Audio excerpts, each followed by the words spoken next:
Let's be honest. Generally, salads, lean meats, and wheat flour made of whole grains are all considered healthy.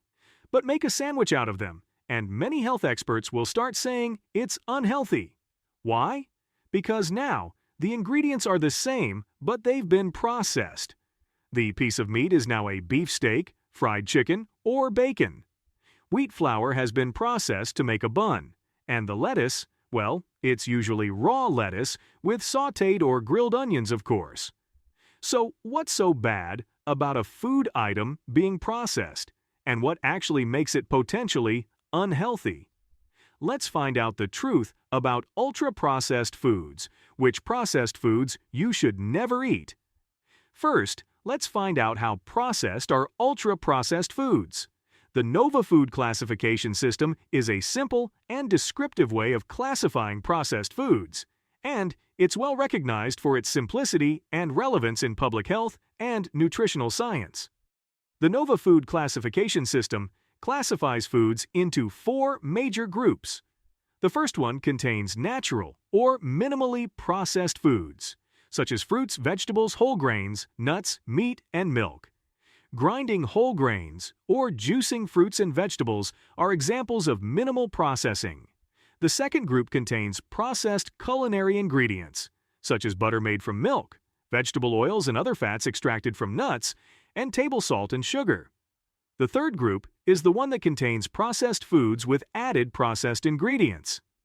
These include canned fruits and vegetables, bread, cheese, pasta, and meats with added salts or preservatives. And lastly, ultra-processed foods are the ones that are usually prepared in industries from natural or processed food ingredients, such as cookies, sodas, ready-made meals, ice creams, shakes, cakes, powdered milk or other milk substitutes, and even infant formulas. Now, let's talk about a big review study that analyzed 43 meta-analyses from 2009 to 2023. Comprising about 9.8 million participants. The study was published in 2024 in the Journal of the British Medical Association, BMJ. Shockingly, the study found a direct link between frequent consumption of ultra-processed foods with 32 different health conditions, including heart disease, type 2 diabetes, several types of cancers, including breast cancer, prostate cancer, colorectal cancer, several gut-related problems, liver conditions, obesity, certain respiratory conditions, including asthma, and even sleep disorders, anxiety, and depression. More specifically, the study found a 29% higher risk of developing cardiovascular disease, a 25% higher risk of developing type 2 diabetes, a 27% higher risk of obesity, a 22% higher risk of depression, and a 28% higher risk of all-cause mortality among people consuming ultra-processed foods more often than others. Here's another shocking fact. It has been estimated that nowadays, about 60 to 90% of a standard American diet consists of ultra-processed foods. No wonder the cases of cancers, heart disease, diabetes, and other chronic diseases are on the rise. Now, let's have a look at some of the most common ultra-processed foods and learn why you should avoid them. Number 1. Ultra-processed sugary foods. These foods include sodas, cookies, candies, canned fruits that contain fructose syrup or high fructose corn syrup, and even many commercially available fruit juices that contain added sugar, artificial flavors, and preservatives. Being sugary, such foods directly cause blood sugar spikes. In simple words, the body utilizes the blood sugar as much as it needs to produce energy, and the rest of it gets converted into fats and stored around the liver and the abdominal cavity. This effect doesn't just contribute to weight gain and those love handles around the waist, but can also cause non-alcoholic fatty liver disease. Another major concern associated with ultra-processed sugary foods is the formation of AGEs, or advanced glycation end products. These compounds form when sugar in the blood combines with proteins and fats. These AGEs have been shown to be directly linked with type 2 diabetes, heart disease, kidney disease, Alzheimer's disease, and several types of cancers. Speaking of soda cans, diet sodas also don't seem to be a healthy alternative to the ones that contain table sugar. You might be surprised to know that aspartame, which is often used as an artificial sweetener, is considered possibly carcinogenic to humans by the International Agency on Cancer Research. So, what's the solution? Avoid ultra-processed foods that contain added sugar, including table sugar or artificial sugar. Avoid taking them with fatty, fried, or protein-rich foods. Stevia, maple syrup, and honey are usually minimally processed, and they are more natural than their counterparts. But it's still best to use them in moderation, just enough to satisfy your sweet tooth. Number 2. Unhealthy fats in fried foods. These foods include fried chips and fried chicken and nuggets. Probably the worst thing about fried foods is that they are often fried in low-quality vegetable oils, and the same amount of vegetable oils is repetitively used to fry until it looks really dark and burnt. Many commonly used vegetable oils, such as corn oil, soybean oil, sunflower oil, and canola oil, have a low smoke point, meaning they easily break down at high temperatures. Plus, when they're exposed to air, light, and heat, they become oxidized.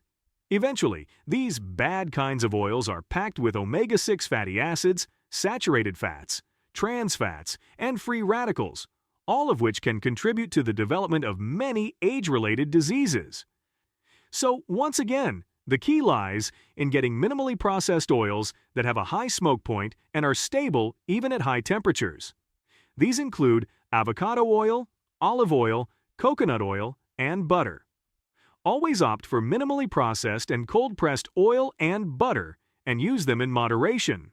Number 3. Deli meats.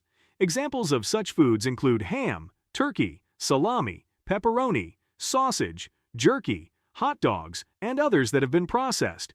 And how are they processed? By adding sodium salts, nitrites and nitrates as preservatives, phosphates as additives, artificial colors to make them look attractive, and sometimes even artificial flavors to enhance their taste. Thanks to these ingredients, frequent consumption of deli meats has been linked with heart disease, many neurodegenerative conditions, and many types of cancers, particularly colorectal cancer. The solution? Choose leaner cuts of meat and consider cooking fresh meat at home where you've better control over the ingredients. Number 4. Chips and snacks. Though you might not be able to find visible oil on them, processed chips and snacks are usually prepared in vegetable oils and come packed with trans fats, saturated fats, added salts, preservatives, and artificial flavors and colors. A typical 1-ounce pack of chips packs around 150 calories, 10 grams of fats, and 15 grams of carbs. A typical can of soda gives you roughly 120 calories from 33 grams of sugar, which is equivalent to about 8 teaspoons of sugar. So if you had just a bag of chips and a can of soda during that office break, watching a movie, or your leisure hours, you most likely got about 1/4 of your daily calorie needs. Anyhow, the kind of carbs present in processed chips and snacks is mostly refined carbs. What's wrong with that? Let's find out. Number 5. Processed and refined cereals. Another very common ultra-processed food is breakfast cereals. Not all of them, but most of them have only refined carbs in them that give you empty calories with little to no essential nutrients in them. So first of all, refined carbs behave almost the same way in the body as table sugar, meaning in their purest form, they essentially cause blood sugar spikes, followed by a crash after a while. So after having a refined breakfast cereal, you might feel quite energetic for quite some time, but might end up feeling tired and weak after roughly 2 to 3 hours. This, in turn, might make you crave more calorie-rich foods, like chips and sodas. Speaking of cravings, studies show that refined carbs, including table sugar, trigger the same reward centers in the brain that are triggered when we accomplish a task and then feel happy. So one reason for this craving could be your brain specifically asking for sugary or high-carb foods. But that doesn't necessarily mean you should eliminate them completely from your diet, as carbs and sugars are the primary sources of energy for our body. That's where the importance of having a balanced diet comes in.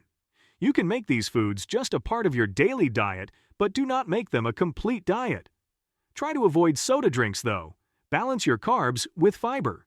Most experts recommend getting 50 to 60% of daily calories from carbs while balancing them with 25 to 30 grams of fiber. Taking fiber with sugar helps prevent rapid blood sugar spikes, suppresses hunger, and makes you feel satisfied while allowing for stable energy levels for a long time. Besides carbs and fiber, ensure you're getting 20 to 35% of your daily calories from fats and 10 to 35% from protein. Want to know more? Watch these suggested videos on our channel.